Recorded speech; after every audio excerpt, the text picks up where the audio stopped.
Hello, and welcome to our 5-minute medication review. Today, we're going to be going over amiodarone. Amiodarone's trade name is cortisone. The classification is an antiarrhythmic agent, and it's carried 150 milligrams in 3 milliliters. We currently supply 3 vials of this medication in our drug boxes. The pharmacology and action of this medication is it has multiple effects on sodium, potassium, and calcium channels. It prolongs the action potential and repolarization. It decreases AV conduction and sinus node function. And it also has alpha and beta adrenergic blocking properties. So it is unlike any other type of antiarrhythmic that we do carry. It is almost like a giant fishing net that can catch multiple fish.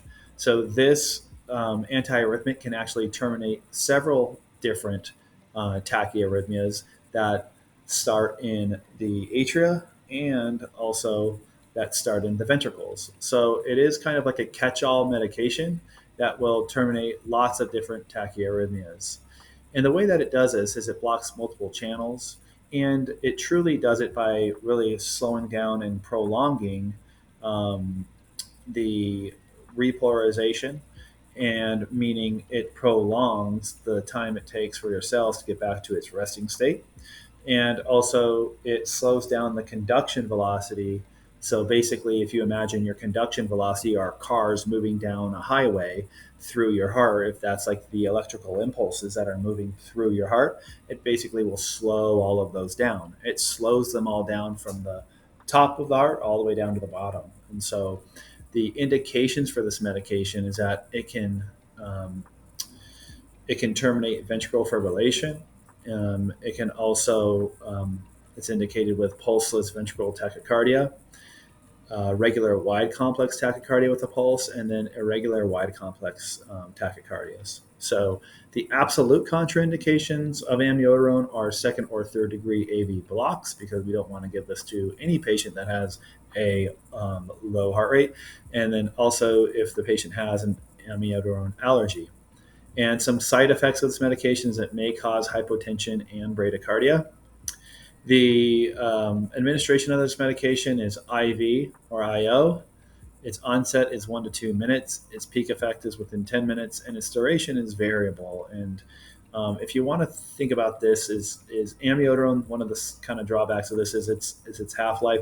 Amiodarone will kind of stick around in the body for long periods of time, and its half life can vary anyway. Vary anywhere between 9 to 36 days. Okay, so if you compare it to like adenosine, which is its half life is 10 seconds, I mean, this is a long period of time amiodarone sticks around. So the guidelines that you'll see amiodarone in is cardiac arrest. So basically, how we would give it for cardiac arrest is the dose for shock refractory VFib pulseless VTAC. So this is if somebody's in VFib or pulseless VTAC, we've tried to defibrillate them and it's not terminating that rhythm. We could go ahead and give 5 milligrams for every kilogram that this patient weighs, to a maximum of 300 milligrams. And you can repeat that dose, but only half of it after 5 minutes. Okay. We can also give it for tachycardia with a pulse. So this is stable, regular, or irregular wide complex tachycardias with a pulse. And how we would do that is we would put 150 milligrams of amiodarone and dilute it into, let's just say, a 250 milliliter bag or a 100 milliliter bag or a 50 milliliter bag. And we run this over 10 minutes. Okay. And you can repeat it. But again, just remember that amiodarone, when given to tachycardia with a pulse, these patients have to be stable. If this patient is unstable, again, we would elect a more aggressive treatment with electrical therapy and sync cardiovert these patients starting at 70 joules. Thanks for listening, and I hope you learned something today.